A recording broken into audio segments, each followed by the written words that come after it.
ଜାତୀୟ ହୋ-ଭାଷୀ youth meet ଅନୁଷ୍ଠିତ। ହୋ-ଭାଷୀ ମାନଙ୍କର ଭାରତରେ ସ୍ୱତନ୍ତ୍ର ସ୍ଥାନ ରହିଛି। ସେମାନେ ସାହିତ୍ୟ, କଳା, ସଂସ୍କୃତି ତଥା ଅନ୍ୟାନ୍ୟ ବିଭାଗ ନିଜର ପାରିଦର୍ଶିତା ଦେଖାଇ ପାରିଛନ୍ତି। ପ୍ରତିବର୍ଷ ଭାରତର କୋଣ ଅନୁକୋଣରେ ଜାତୀୟ ହୋ-ଭାଷୀ ୟୁଥ୍ ମିଟ୍ ଆୟୋଜିତ ହୋଇଥାଏ।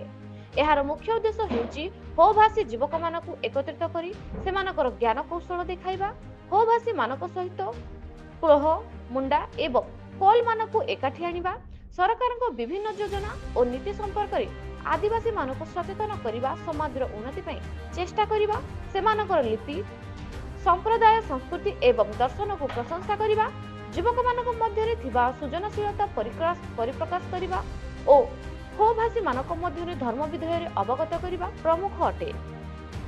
ଏହି ୟୁଥ୍ ମିଟ୍ ପ୍ରଥମେ 2013 ମସିହାରେ ଚାଇବସାରେ ଆରମ୍ଭ ହୋଇଥିଲା। ଏହି ପରିପ୍ରେକ୍ଷୀରେ ମୟୂରଭଞ୍ଜ ଜିଲ୍ଲା ବାମନଘାଟି ଉପଖଣ୍ଡ ରାଇରଙ୍ଗପୁର ସହରସ୍ଥ ବ୍ଲକ ପଡ଼ିଆଠାରେ ନଭେମ୍ବର 8 ଓ 9 ଦୁଇ ଦିବସୀୟ 12ତମ ଜାତୀୟ ହୋ ୟୁଥ୍ ମିଟ୍ ଆୟୋଜିତ ହେଉଅଛି। ଉଦ୍ଘାଟନୀ ସମାବେଶରେ ସମ୍ମାନିତ ଅତିଥି ଭାବେ ଯଶପୁର କଲେଜ ଦାର୍ଶନିକ ବିଭାଗ ଅଧ୍ୟାପକ ମଥୁରା ଆଲଦା, ଚାଇବସାର ବିରଂଶୀ ବିରୁଲି ଓ ପାଇକରାୟ ଚାମ୍ପିଆ ପ୍ରମୁଖ ଯୋଗଦେଇ ହୋ-ଭାଷୀ ମାନଙ୍କ ମଧ୍ୟରେ ଶିକ୍ଷା, ସ୍ୱାସ୍ଥ୍ୟ ଓ ସରକାରଙ୍କ ବିଭିନ୍ନ ଯୋଜନା ବିଷୟରେ ସମ୍ୟକ ବକ୍ତବ୍ୟ ପ୍ରଦାନ କରିଥିଲେ।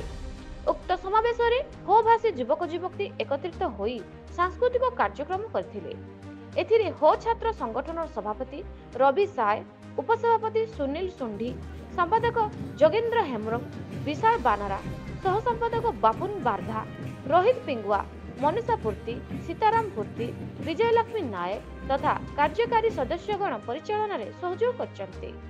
ଉକ୍ତ ସମାବେଶରେ ହୋ-ଭାଷୀ ଭାଇ ଭଉଣୀଗଣ କଟକ, ଭୁବନେଶ୍ୱର, ପଶ୍ଚିମବଙ୍ଗ, ଢେଙ୍କାନାଳ, ଝାଡ଼ଖଣ୍ଡ, ବିହାର, ବାରିପଦା, ଗରଜିଆ, ଯଶୀପୁର, ରାଇରଙ୍ଗପୁର ତଥା ଅନ୍ୟାନ୍ୟ ସ୍ଥାନମାନଙ୍କରୁ ଯୁବକ ଯୁବତୀ ସମ୍ମିଳିତ ହୋଇଥିଲେ। ମୟୂରଭଞ୍ଜ ରାଇରଙ୍ଗପୁରରୁ ଶ୍ୟାମଳନ୍ଦୁ ପରିଡ଼ାଙ୍କ ରିପୋର୍ଟ, ନ୍ୟୁଜ ଓଡ଼ିଶା ଟିଭି।